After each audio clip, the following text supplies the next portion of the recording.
NASCAR Nationwide Series at Bristol is brought to you by John Deere. Deer season is going on now. Visit your John Deere dealer today.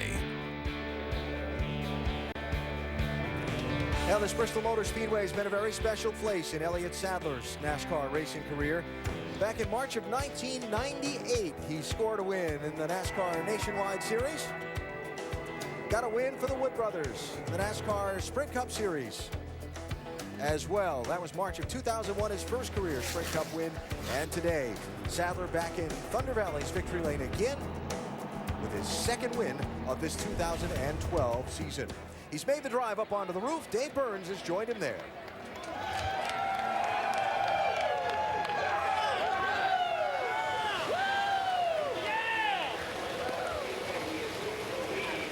Another special day for you here, Elliott, at the Bristol Motor Speedway.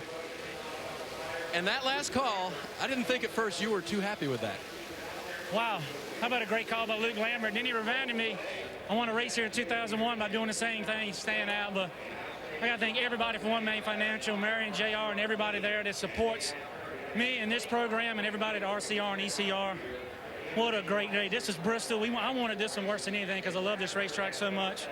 Thanks to Coca-Cola, Hunt Brothers Pizza, everybody that does a great job for this race team.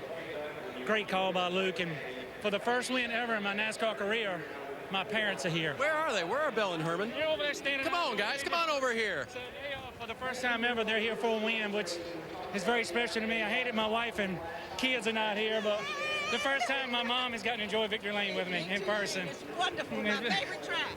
Belle, what does this mean to see him and to be here now? You've seen him win before, but now you're here. That's my baby. It's wonderful. It's wonderful.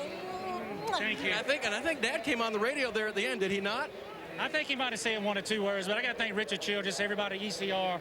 His car's 2 for 2, same car we won with at Phoenix. Great call by Luke. His parents and family are here, too, for his first time at Victory Lane, everybody together. So just a great job. I can't thank these guys enough. Everybody at RCR and ECR for giving me what we need to run and get wins. To win 2 of the first 4 races is awesome. Man, we got to keep adding to it, man. It's blood in the water is what they say. And there's brother Hermie right there, giving him a big hug as well. Elliott, what was your biggest concern at the end there, though? Everybody had tires behind you, and you guys had made that gutsy call. Yeah, Luke did a great job giving us track position, but I thought with new tires, they were going to be able to go. But Casey Kane got a great start, got in behind me, and I know he was on the same tires I was, and he kept his momentum up, keeping everybody to the bottom. I knew if Casey stayed behind me, we were going to be okay, but I was really worried about new tires. Brad got a good start, pushed me out to the front, and we were able to hold him off, man. And we were able to pull away at the end, running some fast lap times. This car's been so good right off the trailer. We were fast yesterday. Guys made some great adjustments during the race to get me what I needed and what I felt. And this beats my wildest dreams just to win the first 2 of the first 4 races. Strong race team, man. They're giving me everything I want and need to be a continuing race car driver. After what I've been through the last couple years in racing, this damn sure feels good. What a way to start the season. What a way to end the day at Bristol. Victory Lane for Elliott Sadler.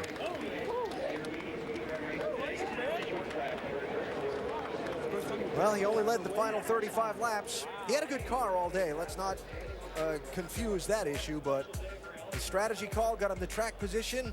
Look at the start to this season in the NASCAR Nationwide Series. Elliott Sadler, his second win in 4 tries.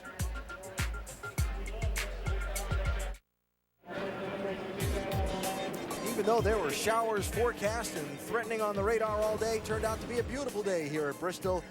No more beautiful for anyone than Elliott Sadler, who's celebrating his second win of this season. You see, Stenhouse gets a 6th place finish after leading the race late, making that decision to come down pit road. Yeah, Trevor Bain led a lot of the race there too, and looked like he might be getting his first Bristol win, but finishes 8th. And let's hear from some of these drivers who finished in the top 10. Dr. Jerry Punch is with a man who disappeared from the leaderboard for a while, but finished second. Well, Casey King brought his Chevrolet home in 2nd spot, and Casey, it looked like you had your hands full most of the afternoon. Yeah, we had a really good Great Clip Chevy yesterday in practice, and today we were on the splitter a little too hard and just tight. The front was a little bit numb. So I had to keep working on it. The track position really paid off at the end. Mike Shiplett made a good call to get track position there, and it's a good race. Elliott got away. I knew that restart. I needed to try to get in front of the 22 on the outside and then, see if I could catch back to Elliott, but he was a little too fast for us. And but still, it was a good run for our Great Clips team. All the guys did a nice job. The Hendrick engine ran really well. I know you guys made the call to stay out and keep track position. Did you think you had a shot at maybe fixing the car and making that pit stop with 30 to go, or just staying out your best bet? For me, that was our best bet because I was at my worst the first probably 30 laps of a run, 20 laps of a run. We were really tight.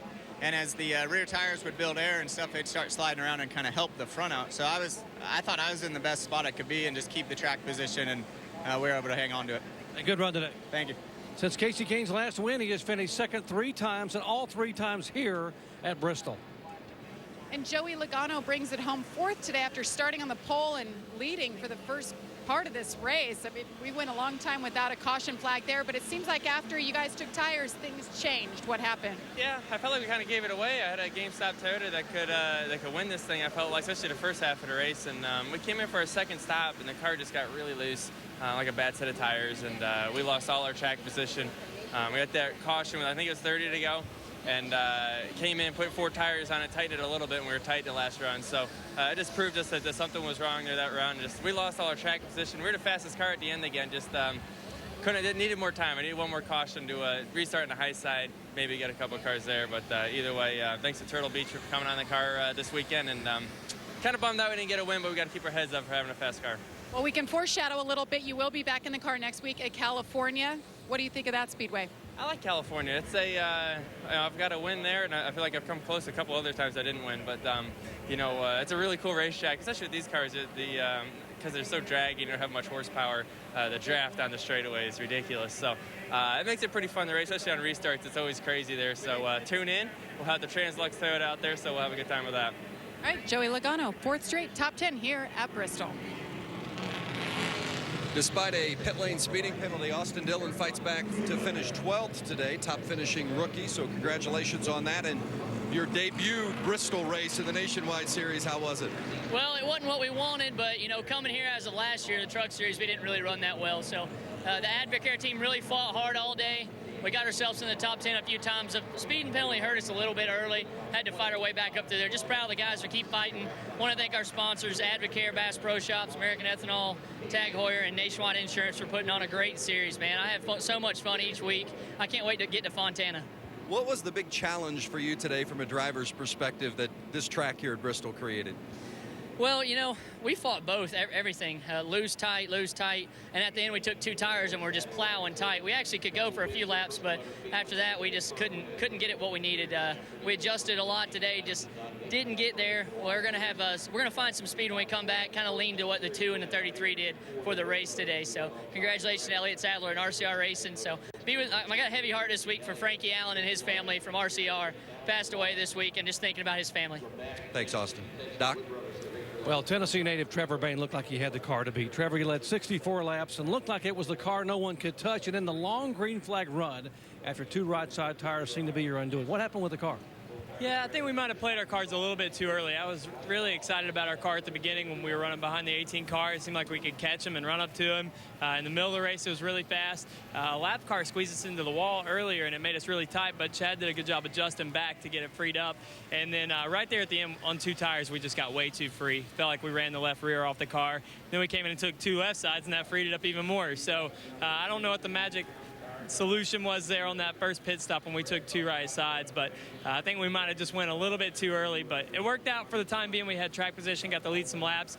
I just hate we finished 8th after running top 5 all day. I thought for sure we were going to get a solid top 5 finish here.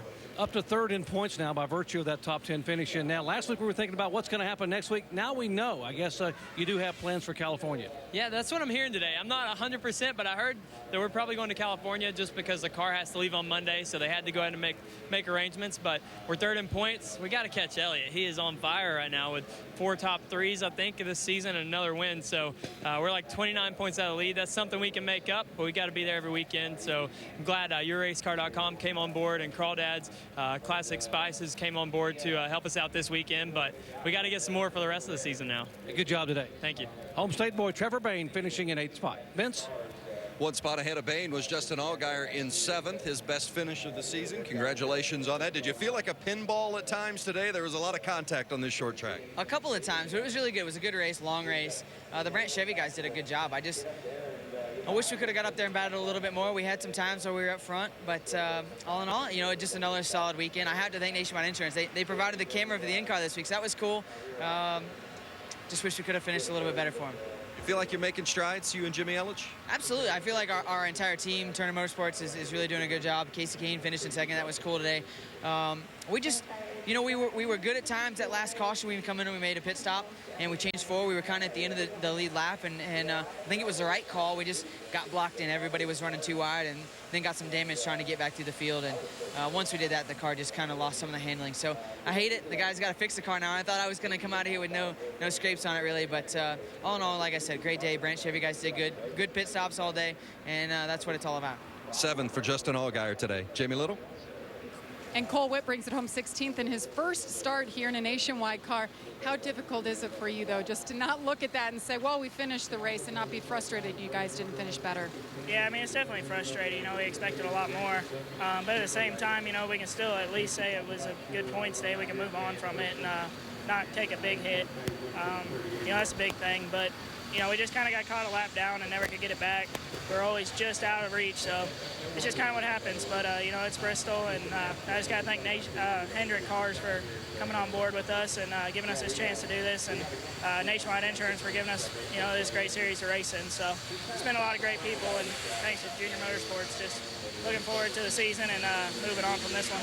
It's always very entertaining for the fans and for us to watch racing here. But as a rookie, what is it like sitting in that seat throughout these laps?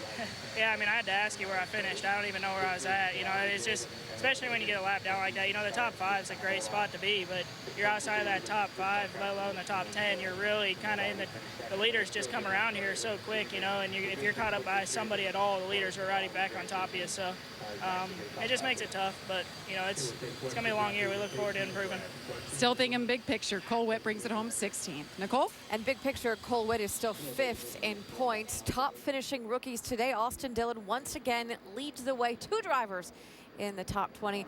Again, Austin Dillon and Cole Witt. Those were 2 drivers that we talked about coming into this day and what they've been able to do this season. We also came into this day talking about Elliott Sadler and the positive effect that sometimes a small change can have on a driver. That change this time around, his crew chief, Luke Lambert. Yes, crew chief is really key. There's no doubt about that. But also it's key that Elliott's coming out of a cup shop right now. Richard Childress Racing. There's no doubt in my mind this week when I walked the pit area and looked at those cars, Kevin Harvick's cars last year were great, but these cars that Richard Childress is putting out right now for Elliott Sadler and his team look really good. So in my opinion, Elliott has not changed much as a driver. He's just got better cars this year, Brad. Yeah, I think it's the combination, obviously, of the crew chief and the equipment. And last year, like we talked about Elliott, he is so capable, and we knew he's capable of winning races and winning a championship. And he came so close last year. I think right now Elliott's done a great job putting himself in position mentally to take advantage of his resources. He's driving the wheels off that race car. Luke Lambert's done a great job making the calls, and old RCR is giving me a lot of good equipment. And the difference between last year and this year, last year the first 3 races of the season, no top 5s. This year the first 4 races, a third, a first, a third, and a first. So by that calculation, he'll finish 3rd next weekend in California. But right now, he has a 25-point lead in the championship. Yes, it's very early, but last season, there were only 2 times when the points lead was more than 22. Yeah. Those are the last 2 races of the season. Well, I will tell you that momentum is everything in the world. You've got to come out of the box strong. We're early in the year right now, and for Elliott to already have 2 victories and the rest of them top 5s, that's just incredible. A great momentum builder for the team, and I will tell you guys, when I was driving, and I came out early, running good. We generally stayed good throughout the year. Yeah, but he's going to have to deal with those Roush cars once they get to the 1.5 mile, and even next week at that 2-mile racetrack. They are tremendous at those intermediate tracks. They dominate there. So if Elliott Sadler can keep up with those racetracks, got a good chance to win this championship. Another thing, those rookies we were talking about, Cole Witt, Austin Dillon, those guys get to the bigger racetrack out in California. In my opinion, they're going to run really good out there. This tight little racetrack, these young guys, they got to figure it out. But out there, I have noticed that those 2 guys tend to run better at bigger tracks. Same could be said about Danica Patrick. She says her weakest points are the short tracks. Today she finished 2 laps down in 19th, and she's standing by with Vince Welch.